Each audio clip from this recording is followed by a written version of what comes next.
Hello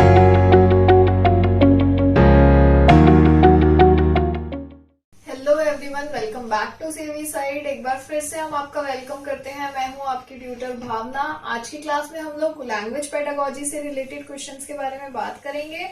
language pedagogy के questions पे हमने एक वीडियो पहले भी बनाया था जिसमें हमने 25 इंपॉर्टेंट क्वेश्चंस देखे थे। आज की वीडियो में भी हम 25 इंपॉर्टेंट क्वेश्चंस देखेंगे। आप कोशिश करिए कि अगर आप वैसे नहीं पढ़ पाते हैं, पूरे चैप्टर्स को थोरो नहीं कर पाते हैं, तो कोशिश करिए कि आप क्वेश्चंस को थोरो कर ले। आपको क्वेश्चंस पता रहेंगे। प्रैक्टिस सेट्स जब आप करते हैं तो आपकी एक तरीके से प्रिपरेशन हो जाती है। आपको आइडिया लग जाता है कि इस क्वेश्चन का जवाब इस तरह से देना है या इस तरह के क्वेश्चन आएंगे तो हम ये जवाब देंगे। इसलिए मैंने सोचा कि हम जब साथ साथ क्लासेस कर ही रहे हैं तो क्वेश्चंस भी मैं आपको बता दूं कि कौन से चैप्टर से कैसे आते हैं। वो आपको आइडिया एक तरीके से हो जाएगा और आप जब क्वेश्चंस पे फोकस करेंगे तो साथ साथ आपकी प्रैक्टिस हो जाएगी। सीटेट के पेपर में भी आपको टाइम मैनेजमेंट का भी पता लग जाएगा। और एक अच्छी बात यह है कि मैं साथ में आपको ये एकदम एक्सप्रेस करके चलूंगी, समझाऊंगी कि कौन से जो ऑप्शन है उसका मीनिंग क्या है और हम उसे क्यों चूज कर रहे हैं। और एक बात और, हम प्रीवियस वीडियो का लिंक इस वीडियो के नीचे डाल देंगे, तो अगर आपको प्रीवियस वीडियो को रेफर करना है तो आप वहां से रेफर कर सकते हैं। तो चलिए शुरू करते हैं अपनी आज की क्लास। सबसे पहला क्वेश्चन हमारा कहता है when reading to decode means. Decode करने का क्या मतलब होता है। नंबर 1, मेक नोट्स, नोट्स बनाना। Number 2, read superficially for the general meaning, सिर्फ ऊपर ऊपर से पढ़ना जो हम लोग न्यूज़पेपर में पढ़ते हैं ताकि हमें उसका एक मतलब समझ आ जाए कि वो किस चीज के बारे में बात कर रहा है। Number 3, recognise words to understand their meaning, words को रिकॉग्नाइज करना ताकि हम उनके मतलब निकाल सके। Number 4, replace long words with symbols, लंबे शब्दों को हम रिप्लेस कर सके सिंबल्स के द्वारा। तो क्या होगा इसका जवाब? इसका जवाब हमारा होगा नंबर 3। डिकोड करने का मतलब है कि हम शब्दों को समझें और उसका मीनिंग निकाल लें। अगला सवाल हमारा है 27, जो कि कहता है which one of the following is an important stage in writing process. जब हम लिखते हैं तो उसमें एक इम्पोर्टेंट स्टेज कौन सी होती है? कौन सी होती है? नंबर 1, एडिटिंग, कि हम उसे एडिट करेंगे। नंबर 2, मेमोराइजिंग, कि हम उसे मेमोराइज करेंगे यानी कि याद करेंगे। नंबर 3, कैलीग्राफी, कैलीग्राफी यानी कि सुंदर सुंदर लिखना। नंबर 4, कॉम्प्रीहेंशन, कॉम्प्रीहेंशन का मतलब होता है कि पैराग्राफ में एक लिंक बनाना, सेंटेंसेस को सही से लिखना और मीनिंगफुली लिखना। कॉम्प्रीहेंशन से मतलब ये भी है कि अगर मैं सपोजिंगली मैं किसी भी चीज के बारे में एक पैराग्राफ लिख रही हूँ, कुछ भी लिख रही हूँ, तो मैं एक पैराग्राफ शुरू में उसके बारे में लिख के बीच में किसी और चीज के बारे में बात करके फिर नीचे उसके बारे में बात करूंगी, ऐसे नहीं होगा। हमारा पूरा जो लिखा है मैंने वो सीक्वेंस में चलेगा कि उसी चीज के बारे में बात होगी पर एक के बाद एक उसके और चीजों के बारे में हम बात करेंगे। तो वो जो सीक्वेंस है कि सामने वाला पढ़े तो उसे समझ आ जाए कि मैं पूरे किस बारे में बात कर रही हूँ, वो होगा। तो इसका जवाब हमारा होगा, राइटिंग प्रोसेस का सबसे इंपॉर्टेंट स्टेज क्या है? कॉम्प्रीहेंशन, यानी कि नंबर 4। 28th क्वेश्चन हमारा कहता है how will teachers best teach writing skill to a class. Teacher जो है सबसे अच्छे तरीके से राइटिंग स्किल अपनी क्लास में कैसे पढ़ाएंगे? थ्रू डिक्टेशन, कि वो डिक्टेशन लेंगे। Number 2, by asking students to learn articles and rewrite them, बच्चों को बोलेंगे कि आप आर्टिकल पढ़ो और उन्हें दोबारा लिखो। Number 3, by brainstorming ideas and asking students to write their own words, हम उनके जो आइडियाज हैं उनको ब्रेनस्टॉर्म कर लेंगे। ब्रेनस्टॉर्मिंग का मतलब ये होता है कि मैंने एक शब्द बोला, सपोजिंगली मैंने एक वर्ड बोला पानी, और जब मैंने पानी बोला तो बच्चों के दिमाग में उस शब्द से बहुत सी बातें आई। सपोजिंगली किसी के दिमाग में फिश आई, किसी के दिमाग में बॉटल आई, किसी के में नदी, किसी को टैप याद आया। तो वो जो वर्ड्स थे वो मैंने चारों तरफ लिख लिए। अब जिस बच्चे का जो आइडिया था मैंने बोला आप उस वर्ड से रिलेटेड अपने बारे में लिखो, अपने आप लिखो। जैसे किसी बच्चे ने फिश बोला तो उसने फिश के बारे में जो कुछ लिखना था उसने लिखा। Number 4, by asking students to write neatly, बच्चों को कहना कि वो सफाई से लिखें। तो सबसे अच्छा तरीका क्या है राइटिंग स्किल पढ़ाने का एक क्लास में? नंबर 3, कि हम उसे ब्रेनस्टॉर्मिंग करें उनके आइडियाज को और बच्चों को बोले कि अपने आइडियाज के ऊपर आप लिखें। नेक्स्ट क्वेश्चन हमारा कहता है use of grammar punctuations and spellings pertain to, जो ग्रामर पंचुएशंस हम यूज करते हैं और स्पेलिंग्स यूज करते हैं वो किस चीज को बताती है हमें? बेसिकली ग्रामर पंचुएशंस होते हैं फुल स्टॉप, सेमीकोलन, कोमा, वो सारी चीजें। किसको बताती है? Number 1 text production while reading, कि हम टेक्स्ट प्रोड्यूस कर रहे हैं, टेक्स्ट यानी कि लिखा हुआ कुछ प्रोड्यूस कर रहे हैं जब हम लिख रहे हैं। Number 2 formal speech, formal speech होता है फॉर्मली बोलना, फॉर्मली बोलना यानी कि जब आप स्टेज पे बोलते हैं, कोई स्पीच देते हैं, किसी को एड्रेस करते हुए, वो हमारी फॉर्मल स्पीच होती है। Number 3 listening to a lecture, कि मैं आपको लेक्चर दे रही हूँ और आप सुन रहे हैं। Number 4 informal conversation, informal conversation होती है जो दोस्तों के बीच, भाई बहनों के बीच, रिश्तेदारों के बीच होती है। और फॉर्मल होती है जो हम अपने बॉस से, टीचर से अपने ऐसे बात करते हैं, वो हमारी फॉर्मल होती है। तो ग्रामर, पंचुएशन और स्पेलिंग्स हमें क्या दिखाती है? कि हम टेक्स्ट प्रोड्यूस कर रहे हैं लिखते हुए। तो इसका जवाब होगा हमारा number 1 text production while writing. Question number 30 हमारा कहता है a common development reading disorder. Development reading disorder, reading disorder की बात करी है। क्वेश्चन को ध्यान से पढ़िएगा, कंफ्यूज नहीं होना है। रीडिंग डिसऑर्डर हमारा क्या होता है? नंबर 1 इम्पेयरमेंट, इम्पेयरमेंट होता है। नंबर 2 डिसलेक्सिया, डिसलेक्सिया होता है। नंबर 3 एफेजिया, एफेजिया होता है। या नंबर 4 ऑटिज्म, ऑटिज्म होता है। इम्पेयरमेंट होता है कि बच्चों के आई हैंड कोऑर्डिनेशन नहीं होती, पेयर्स नहीं बन पाते प्रॉपरली। डिसलेक्सिया होता है कि बच्चा ढंग से रीड नहीं कर पाता, शब्दों को समझ नहीं पाता, उनके मीनिंग नहीं निकाल पाता, सेंटेंसेस को पूरी तरह नहीं पढ़ पाता। एफेजिया होता है जब बच्चे कोऑर्डिनेशन नहीं बिठा पाते अपनी अलग अलग स्किल्स के अंदर। ऑटिज्म होता है कि बच्चा जिस काम को कर रहा है कभी कभी वो वही करता रहता है, वो शब्दों को रिपीट करता रहता है, वो सेंस नहीं बना पाता, उसे अटेंशन देने में प्रॉब्लम होती है। तो रीडिंग डिसऑर्डर हमारा कौन सा होगा? Number 2 dyslexia. और जब हम राइटिंग डिसऑर्डर की बात करते हैं तो वो डिसग्राफिया होता है। आपको ये बातें हमेशा याद रखनी है। 31 क्वेश्चन हमारा कहता है children who are differently abled join a new school, teacher give different reactions which reflect the concept of inclusive education. बच्चे जो हैं, एक बच्चा है जो कि डिफरेंटली एबल्ड है। डिफरेंटली एबल्ड यानी कि उसके हो सकता है कोई यंग उसका ना हो, या फिर वो गिफ्टेड चिल्ड्रन हो, स्लो लर्नर हो, कुछ भी हो सकता है। Teacher give different reaction, teachers ने जब बच्चे ने एडमिशन लिया तो अलग अलग तरह के रिएक्शन दिए। इन रिएक्शंस, उन्होंने हमें वो रिएक्शंस की लिस्ट दी है। अब वो हमसे पूछ रहे हैं कि इन सारे रिएक्शंस में से वो कौन सा रिएक्शन है जो हमें इंक्लूसिव एजुकेशन की बात करता है। इंक्लूसिव एजुकेशन की जब हम बात करते हैं तो इंक्लूसिव एजुकेशन होता है कि डिफरेंटली एबल्ड बच्चों को एक रेगुलर क्लासरूम में लाना, रेगुलर बच्चों के साथ पढ़ाना, ताकि सारे बच्चे आपस में सपोर्टिव बने, एक दूसरे के साथ रहना सीखें, मदद करना सीखें और नॉर्मली एक दूसरे की स्किल्स को सीखें, एक दूसरे को देख के। तो नंबर 1 रिएक्शन हमारा कहता है good, it will provide a good opportunity for children to help each other and be supportive. Good, अच्छी बात है, ये बच्चों को एक अच्छी अपॉर्चुनिटी देगा कि वो एक दूसरे को मदद करें और सपोर्टिव हो।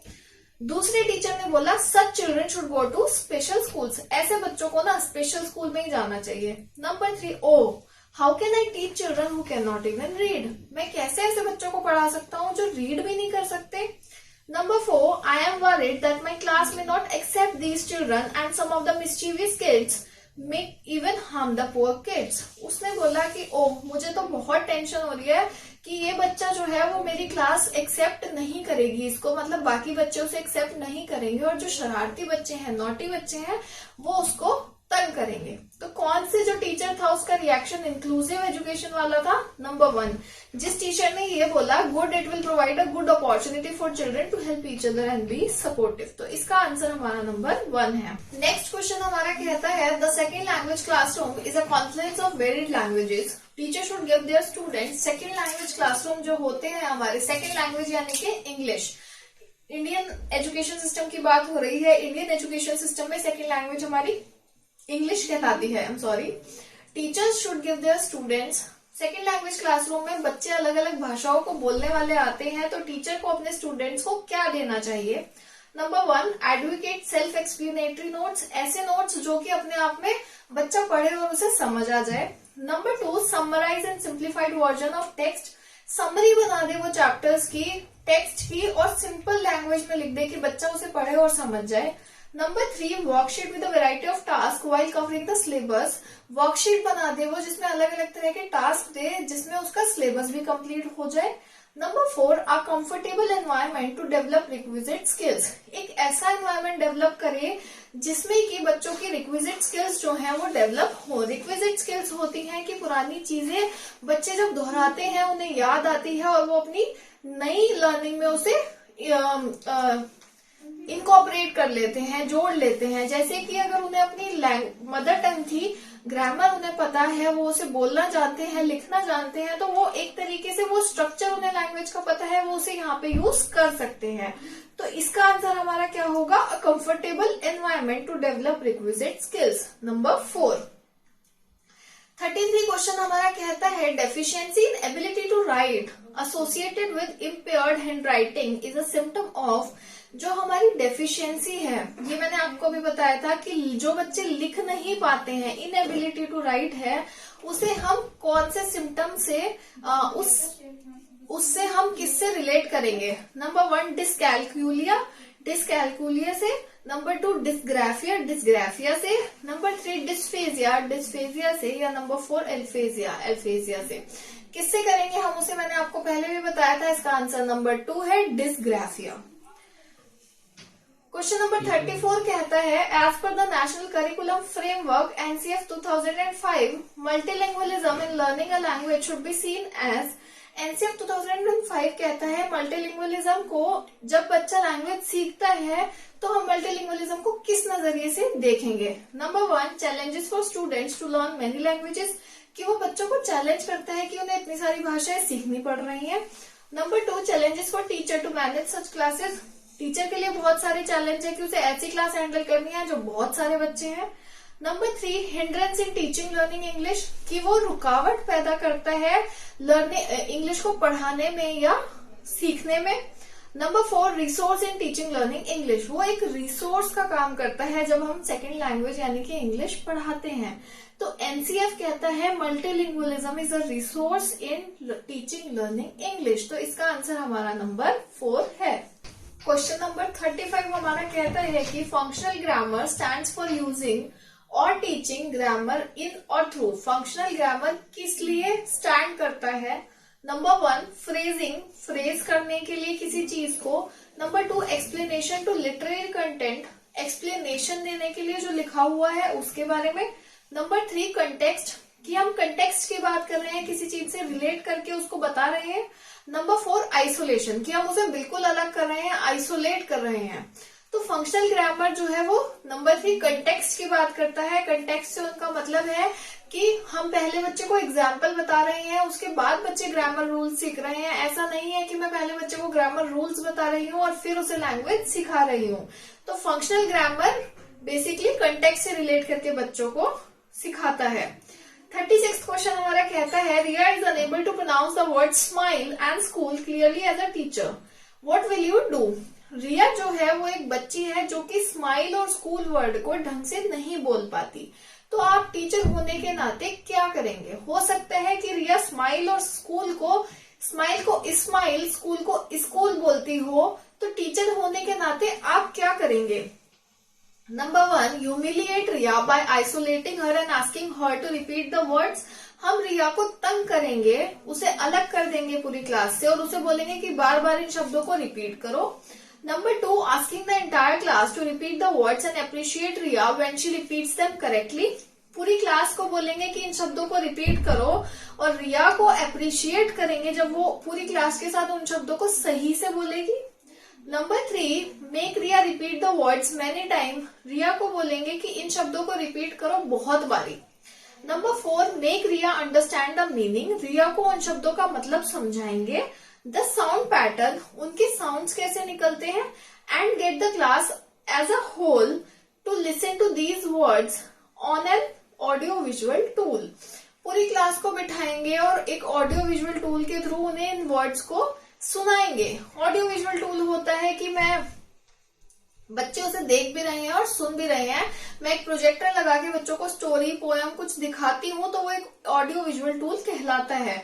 तो हम क्या करेंगे हम रिया को मतलब समझाएंगे शब्दों का, फिर साउंड पैटर्न बताएंगे और पूरी क्लास को ऑडियो विजुअल टूल से समझाएंगे वो शब्द।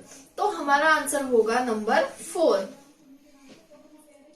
क्वेश्चन नंबर 37 हमारा कहता है grammar should be taught by. Grammar हमें कैसे पढ़ाना चाहिए? नंबर 1 गिविंग क्लियर एक्सप्लेनेशंस, हम क्लियरली एक्सप्लेन करें हर चीज। Number 2 enabling practice and context, practice कराए बच्चों को और कंटेक्स्ट से रिलेट करके ग्रामर पढ़ाएं। Number 3 asking students to learn rules, बच्चों को बोले कि ग्रामर के रूल्स को रट्टे मार लो। Number 4 making learners do written assignments, या हम बच्चों को बोले तुम लिख लिख के इसको प्रैक्टिस करो। तो क्या होगा, ग्रामर कैसे पढ़ाना चाहिए? Enabling practice and context, context से रिलेट करके और फिर प्रैक्टिस करा के। तो इसका आंसर होगा हमारा नंबर 2। क्वेश्चन नंबर 38 कहता है the main purpose of using oral drill is, oral drill यानी कि ओरली बच्चों को सिखाना। ओरली बच्चे जो हम क्लासरूम में स्पीकिंग स्किल्स यूज करते हैं उसका क्या पर्पस है? Number 1 to assess the comprehension skill of a learner, कि बच्चा कितना समझ पा रहा है उसको चेक करना। Number 2 to improve pronunciation and accuracy, उनकी प्रोनाउंसिएशन को और एक्यूरेसी यानी कि वो सही से बोले उसको सही करना।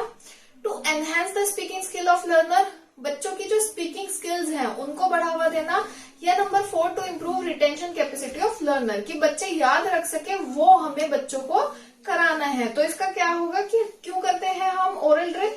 To improve pronunciation and accuracy, कि बच्चे के प्रोनाउंसिएशन बोलने का तरीका सुधरे और वो शब्दों को सही ढंग से बोल सके। तो आंसर नंबर 2 होगा।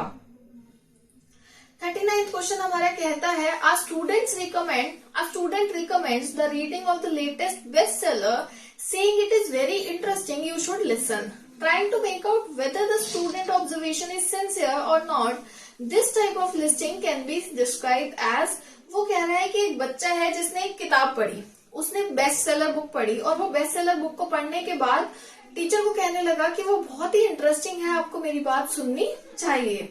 अब जो टीचर है उसने क्या किया, उसने ये चेक करने के लिए कि बच्चे ने सच में किताब पढ़ के कुछ ऑब्जर्व भी किया है या नहीं, उसको देखने के लिए उसने बच्चे से वो सुनना शुरू किया। तो वो जो बच्चा बता रहा है उसे हम क्या बोलेंगे? Number 1 critical, number 2 comprehension, number 3 sympathetic, number 4 active. किस चीज में उसको लिस्ट करेंगे? नंबर 1 क्रिटिकल में। क्रिटिकल का मतलब है कि वो उसके अच्छे बुरे पहलू हमें दोनों बता रहा है। कॉम्प्रिहेंशन का मतलब होता है कि वो सिर्फ उसको कॉम्प्रिहेंड कर रहा है, समरी बता रहा है। सिंपैथेटिक का मतलब होता है कि सिंपैथी दिखा रहा है उसके साथ और हमें अपनी सिंपैथी से वो एक्सप्लेन कर रहा है। नंबर 4 एक्टिव, कि उसने एक्टिवली वो पढ़ी और हमें बता रहा है। तो आंसर होगा नंबर 1 क्रिटिकल। क्वेश्चन नंबर 40 कहता है when children first start to speak in sentences, their speech may be described as, जब बच्चे पहली बार बोलना शुरू करते हैं सेंटेंसेस में तो उनकी स्पीच को हम क्या कहते हैं? नंबर 1 मल्टीलिंगुअल, मल्टीलिंगुअल कहते हैं हम ऐसे बच्चों को। नंबर 2 बैबलिंग, बैबलिंग कहते हैं। नंबर 3 एक्सेप्शनली, एक्सेप्शनली कहते हैं। नंबर 4 टेलीग्राफिक, टेलीग्राफिक कहते हैं। तो जब बच्चा शुरू में जब वो 2 साल के करीब का होता है, 1.5-2 साल, और वो पूरे सेंटेंसेस बोलने लगता है कि मुझे मम्मा खाना दे दो, तो उसको हम क्या कहते हैं? उसे हम बैबलिंग कहते हैं। तो इसका आंसर होगा नंबर 2। क्वेश्चन नंबर 41 कहता है which one of the following is most important about story telling? Story telling के लिए सबसे ज्यादा जरूरी क्या है? Number 1 it broadens their knowledge about various authors, वो बच्चों की जो नॉलेज है उसे बढ़ाता है अलग अलग ऑथर्स के लिए। Number 2 it enhances graded pattern and structure, वो एक पैटर्न और स्ट्रक्चर समझाने की कोशिश करता है। Number 3 it promotes whole language approach, whole language approach को प्रमोट करता है। या number 4 it is an effective way of learning vocabulary. Story telling क्यों इंपॉर्टेंट है? Because it is an effective way of learning vocabulary. Number 4 इसका जवाब होगा कि बच्चा जब कहानियां सुनता है तो कहानियों में से शब्द उठा लेता है और उन शब्दों को बहुत जल्दी सीख लेता है। फॉर एग्जाम्पल एक बहुत छोटा बच्चा है, आजकल के बच्चे आपने देखा है सब इंटरनेट के थ्रू स्टोरीज देखते हैं, वीडियोस देखते हैं, तो जब वो इंटरनेट के थ्रू वो स्टोरीज देखते हैं तो उसमें से वो शब्द उठा लेते हैं। सपोजिंगली उन्होंने चुड़ैल की कहानी देखी तो वो उसको बोलेंगे मम्मी मैंने चुड़ैल की कहानी देखी थी, वो गुफा में रहती थी, पेड़ पे से लोगों को लटका के मार देती थी। उस तरह की बातें जो हैं, जो गुफा है, चुड़ैल वर्ड है, ये बच्चों ने शायद अपने आसपास कभी सुने भी नहीं होंगे, लेकिन स्टोरी से वो उसको फटाफट सीख लेंगे और उठा लेंगे। नेक्स्ट क्वेश्चन हमारा कहता है question number 42 Supply comprehensive input in low anxiety situation is the basis of language acquisition and example would be supply करना एक कॉम्प्रिहेंसिव इनपुट जब लो एंजाइटी सिचुएशन हो, यानी कि बच्चा अच्छा फील कर रहा है, डरा हुआ नहीं है, उसको कॉम्प्रिहेंशन बताना, उसको समझाना, वो लैंग्वेज एक्विजिशन पे बेस्ड है, बेसिस है उसका बेसिकली। और इसका एग्जाम्पल क्या होगा? Number 1, teacher directed learning in the classroom, की टीचर जो है वो लर्निंग को डायरेक्ट कर रही है, वो बच्चों को सीखने के लिए गाइड कर रही है या डायरेक्ट कर रही है। Number 2, collaboration of student in learning situation. Number 2 कहता है टीचर और स्टूडेंट जो है वो कोलैबोरेट कर रहे हैं उस लर्निंग सिचुएशन में, दोनों जुड़ के चल रहे हैं तभी सीख पा रहे हैं। Number 3, homework design to use parent support, homework हम ऐसा बना के दें कि बच्चे के पेरेंट्स ही उसको करवा सके, बच्चा अकेला ना कर सके। Number 4, student receive feedback for error correction regularly, student को हम एक फीडबैक देते रहे कि वो एरर करेक्शन उसका होता रहे। सपोजिंगली उसने गलतियां करी, हमने एक फीडबैक दिया कि ये गलती है और आप ये ठीक करके लाओ, तो वो करें हम, तो क्या होगा, कैसे कॉम्प्रिहेंस करेगा बच्चा? Number 2, collaboration of student in learning situation, जब टीचर और स्टूडेंट मिलके चलेंगे तब जाके बच्चा जो है कॉम्प्रिहेंशन करना सीख पाएगा और अच्छे से एंजॉय करके उस क्लास को लर्न करेगा। तो ये हमारा इसका आंसर है नंबर 2। क्वेश्चन नंबर 43 हमारा कहता है we use real objects to teach young learners new words because, हम रियल ऑब्जेक्ट्स को यूज करते हैं छोटे बच्चों को नए शब्द सिखाने के लिए। सपोजिंगली अगर मैं बच्चों को बता रही हूँ कि ये लैपटॉप का माउस है, ये कंप्यूटर का माउस होता है, तो मैं उसे दिखा रही हूँ कि बेटा देखो ये माउस है और हम इसे माउस कहते हैं। तो ये जो रियल ऑब्जेक्ट है ये मैंने यूज किया बच्चों को ये शब्द सिखाने के लिए। जब मैं बच्चों को रियल ऑब्जेक्ट दिखा के वर्ड सिखाती हूँ, ऐसा क्यों करती हूँ? Number 1, it helps in teaching the correct spelling of words, की बच्चों को सही स्पेलिंग सीखने में मदद होती है इससे। Number 2, we can teach vocabulary only through objects, हम बच्चों को शब्द सिर्फ किससे सिखा सकते हैं? ऑब्जेक्ट्स के द्वारा सिखा सकते हैं। Number 3, young learners are not capable of abstract thinking, जो बहुत छोटे बच्चे होते हैं वो एब्स्ट्रैक्टली नहीं सोच पाते। एब्स्ट्रैक्टली मतलब कि मैं उनके सामने बोलूंगी कि बेटा आपने वो देखा है कंप्यूटर का माउस, और बच्चा उसको सोच लेगा, वो नहीं सोच पाते छोटे बच्चे ऐसे। नंबर 4 है हमारा it helps learner associate words with object they see in real life, इससे बच्चों को मदद मिलती है कि जो शब्द वो सीख रहे हैं उससे रियल लाइफ ऑब्जेक्ट्स जो उनके हैं, जो उनकी असलियत की जिंदगी में ऑब्जेक्ट्स हैं, उससे वो रिलेट कर पाए। तो क्या होगा, रियल ऑब्जेक्ट क्यों दिखाते हैं हम? नंबर 4 होगा इसका आंसर, क्योंकि लर्नर जो है, बच्चा जो है, उसे मदद मिलती है कि उन ऑब्जेक्ट से वो उन शब्दों से वो अपने रियल लाइफ ऑब्जेक्ट को जोड़ सकें और उससे सीख सकें। क्वेश्चन नंबर 44 कहता है, अच्छा क्वेश्चन नंबर 44 करने से पहले मैं आपको एक बात बता दूं कि अगर आप सोच रहे हैं कि मैंने इतने सारे क्वेश्चन अभी तक कवर नहीं करे हैं और मैं 44 पे कैसे पहुंच गई हूं, तो पहले जो 25 क्वेश्चंस थे वो हमने पार्ट 1 वाली वीडियो में करे थे, तो ये उसके आगे की कंटिन्यूएशन है। तो ये क्वेश्चन नंबर 26 से शुरू है इस वाली वीडियो में क्वेश्चंस, तो आप प्रीवियस वीडियो को पहले रेफर कीजिएगा, उसके बाद इस वीडियो को देखिएगा। प्रीवियस वीडियो का लिंक हम इस वीडियो के नीचे डाल देंगे। क्वेश्चन नंबर 44 हमारा कहता है learning to speak in a second language does not involve, learning जो हम सीखते हैं, बोलना सीखते हैं अपनी सेकेंड लैंग्वेज में, वो क्या इन्वॉल्व नहीं करता। सेकेंड लैंग्वेज क्या है इंडिया की? इंग्लिश। तो जब हम अपनी दूसरी भाषा में बोलना सीखते हैं तो वो क्या इन्वॉल्व नहीं करता? नंबर 1, इट्स प्रोनाउंसिएशन, उसके प्रोनाउंसिएशन को इन्वॉल्व नहीं करता। Number 2, culturally bound speaking events, culturally bound यानी कि जो कल्चर के हिसाब से है, जहाँ पे हमें सिर्फ उसी भाषा में बोलना है, उसे इंक्लूड नहीं करता। Number 3, theoretical knowledge of the language, की हमें उसकी ग्रामर, उसका स्ट्रक्चर पता होना चाहिए, वो इन्वॉल्व नहीं करता। Number 4, second language grammatical knowledge, कि हमें उसकी ग्रामेटिकल नॉलेज होनी चाहिए, तो क्या इन्वॉल्व नहीं करता? नंबर 2 इन्वॉल्व नहीं करता कल्चरली बाउंड स्पीकिंग इवेंट्स।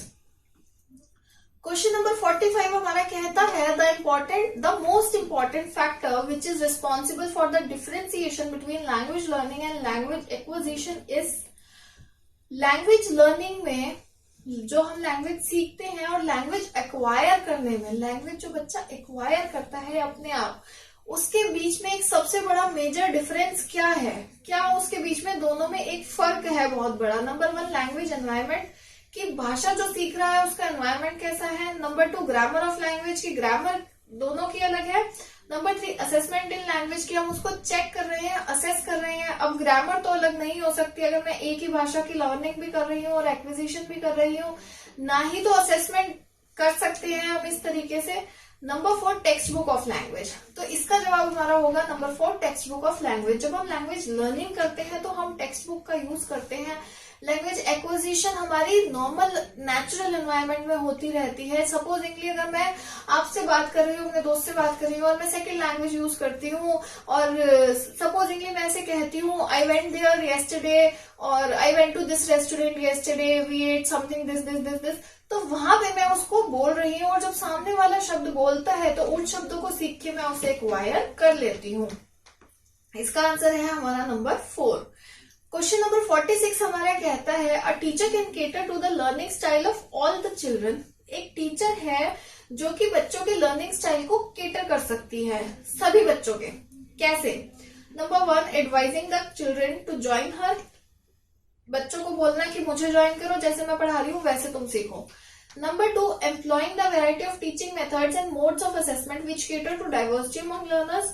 वो अलग अलग तरह के टीचिंग मेथड यानी कि पढ़ाने के तरीके यूज करे, बहुत सारे तरीकों से असेसमेंट करे, बहुत सारे तरीकों से सपोजिंगली कि ग्रुप एक्टिविटी दे रही है, सिंगल चाइल्ड एक्टिविटी दे रही है, प्ले करा रही है, सिंगिंग करवा रही है, पोएम करवा रही है, वर्ड गेम्स करवा रही है, उस तरीके से जो कि बच्चों में जो डाइवर्सिटी है उसे केटर कर सके। Number 3 teaching every lesson and revise the lesson, her chapter को पढ़ाए और फिर उसे रिवाइज कराए। Number 4 testing the children frequently, बच्चों को बार बार चेक करते रहना। तो इसका जवाब हमारा क्या होगा कि एक टीचर कैसे बहुत सारे बच्चों के लर्निंग स्टाइल को कैटर कर सकती है। Number 2 employing the variety of teaching methods and modes of assessment which cater to diversity among the learners. Question number 47 हमारा कहता है while learning English as a second language, English सीखते हुए second language के रूप में there is no role of mother tongue in learning L2, जो हमारी मदर टंग है उसका कोई रोल नहीं होता लैंग्वेज 2 को सीखने में। Number 2 the mother tongue should not be used by the learners, mother tongue जो है वो लर्नर्स को यूज नहीं करना है।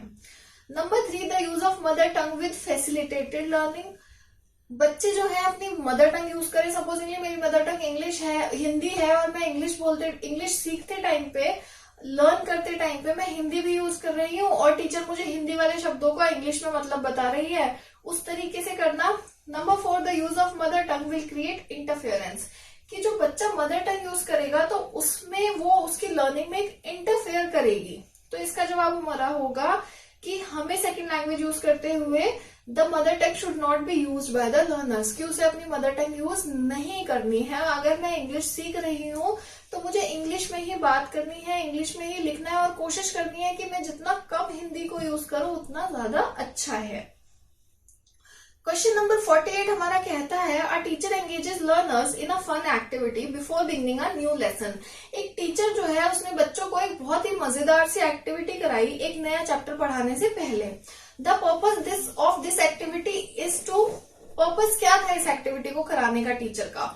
Number 1 discipline the learner before the lesson, बच्चों को डिसिप्लिन में बिठाना किसी भी लेसन को पढ़ाने से पहले।